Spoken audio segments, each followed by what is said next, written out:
आपके बयान के बाद जी। राजनीति में एक जो है वो बड़ी गर्माहट देखी गई। आजम खान की तरफ से उसका पलटवार भी किया गया। वो आपने सुना भी। उसके बाद मैंने में नहीं सुना है।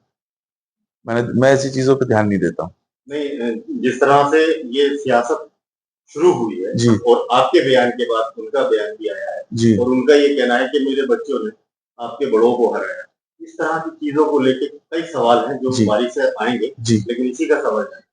असल में मैं बताऊं, जिस समय की ये बात कर रहे हैं, उस टाइम सपा की सरकार थी। 2015 के लास्ट में और 2016 में 500 करोड़ रुपए नगर पालिका स्वार, 300 करोड़ रुपए नगर पालिका टांडा, प्लस जो इनका नौकर था, जो सरकारी नौकर नहीं, इनका व्यक्तिगत नौकर बना हुआ था, आले हसन सीओ था, उसे स्वार भेजा गया। हमारे लोगों को उठवाया गया, जबरन तरीके से मुकदमे डाले गए, लोगों को चरस में बंद किया गया, लोगों को कट्टों में बंद किया गया। 800 करोड़ रुपए सरकार की लागत के लगाए गए, तब जाके इनके बेटे ने मेरे वाले साहब को चुनाव में हराया था। जहां तक जमानत जब्त होने की बात है, जमानत तो किसी का कोई भी जब्त नहीं हुई थी। ना इनके बस की है, ना इनकी हैसियत है हमारी जमानत जब्त करवाने की। चुनाव की जब बात आती है जी। तो उनका ये कहना है कि लगातार जो चुनाव, जैसे कि आपने कहा कि मेरे दादा ने कहा था कि एक वोट मुझे दे दो और एक दीवाने को जी। दे दो। जी। इस तरह की जो तालमेल था जी। नूर महल का जी। आजम खां से, क्या वो अप्रूव का दिख रहा है? देखिए, तालमेल कहीं नहीं था। हमारे घर ने और मेरे परिवार ने दिया है। मैं एक मिसाल आपको देना चाहूंगा। रामपुर को लगभग 27-28 स्कूल हमने तब दिए। आजम खां एक छुटभइये नेता थे उस टाइम पे। मिकी मियां ने कहा, एक ये लड़का चुनाव लड़ रहा है, मिकी मियां की सोच थी, चलो इसकी मदद कर दी जाए। तो हमने तो इनकी मदद करी थी। एक बयान मैंने भी इनका सुना, जिसपे इन्होंने ये बात कही कि किले में जो हमला हुआ इन पे, अगर मिकी मियां साहब नहीं होते, जब कुरैशी बिरादर के लोगों ने इन पे किले पे हमला किया था, मिकी मियां आए, अपनी गाड़ी में बैठा के आजम खां को निकाल के ले गए।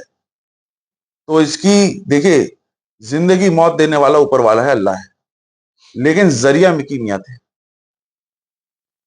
तो इसको विधायक बनाने वाले भी हम हैं और इसकी जान बचाने वाले भी हम हैं।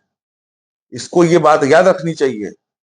जो ये आज बातें कर रहे हैं, ये जो बातें उल्टी सीधी बातें कर रहे हैं, कोई अलग अलग बयान दे रहे हैं, इनको ये सोचना चाहिए कि इनकी टक्कर हमसे कभी हो ही नहीं सकती। और मुझे तो ये लगता है कि इनको एक इनसिक्योरिटी है, इनकी भी सोच होगी, काश मैं नवाब खानदान में पैदा हुआ होता। नवाबियत, मैं मानता हूं आज की डेट में डेमोक्रेसी है, कोई राजा महाराजा नवाबियत नहीं है। एक माननीय सिर्फ एक टाइटल है। नवाब वो है, राजा वो है जो पब्लिक के दिलों पर राज करता है, और नवाब वही है। हम जिस परिवार में जैसे पैदा हुए, हम पे जिम्मेदारियां और बड़ी हैं। मैं अपने खास तौर से मुसलमान भाइयों को कहना चाहता हूं कि आपके नाम पे जो वोट लिए जा रहे हैं और जो आपको बरगलाया जा रहा है, आप सच्चाई जानिए। रामपुर में क्या कारोबार नहीं था?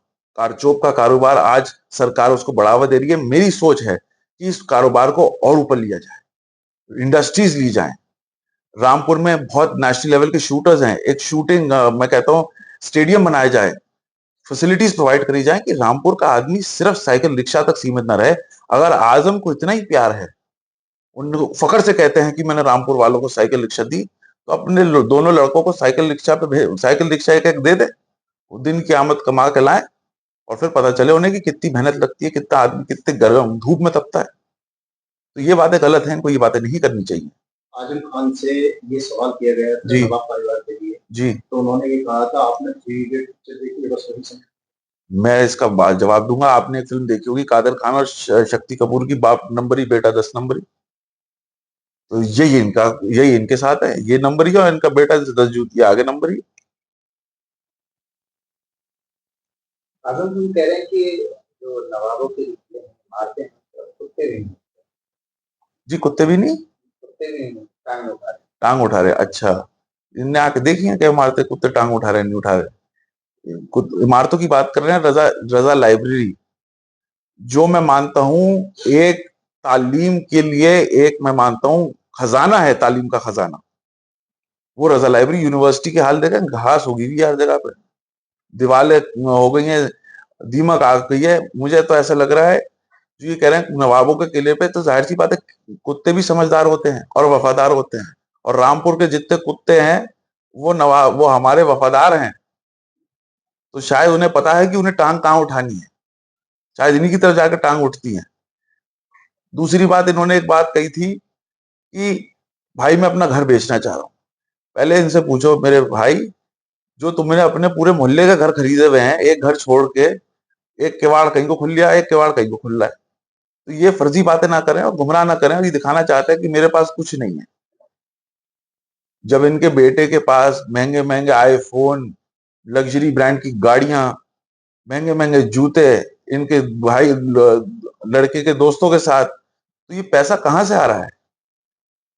तो मैं इतना कहना चाहूंगा कि अब देखो आजम खान, तुम्हारा ढोंग खत्म हो गया है।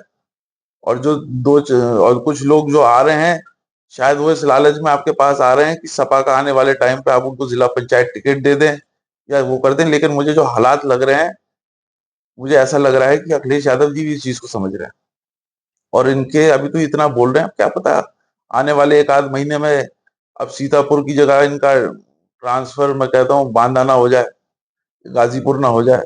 तो ये तो देखिए कोर्ट में विचाराधीन मामले हैं। अभी एक पे इनको जमानत मिली है, तो ये इतना दुखड़ा रो रहे हैं।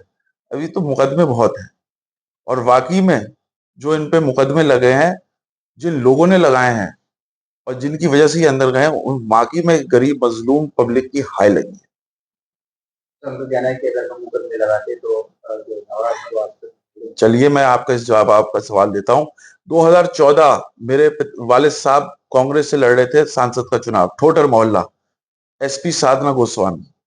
मैं मात्र कुल 24 साल का एक लड़का था जो अपने वालिद के चुनाव में प्रचार करने आया। मेरी गाड़ियां तोड़ी गई, मेरे पे पॉइंट ब्लैंक रेंज पे बंदूक तानी गई, 307 का मुकदमा एफआईआर मैंने करी, मेरे पे क्रॉस केस लगा। 17 में इनके बेटे ने की तरफ से मेरे पे फायरिंग हुई। 14 वाले मुकदमे में मैं आपको बताना चाहूंगा साथी, मेरे पत्रकार साथी, कि मैंने कोर्ट में, सुप्रीम कोर्ट से जमानत ली, कोर्ट में, डिस्ट्रिक्ट कोर्ट में सरेंडर हुआ। मेरी माँ उधर बैठ के रो रही थी, आंखों में आंसू, मुझे कटघरे के पीछे खड़ा कराया गया। मैं कुल 24 साल का, मेरा कोई जुल्म नहीं, मैंने कोई गलत बात नहीं कही।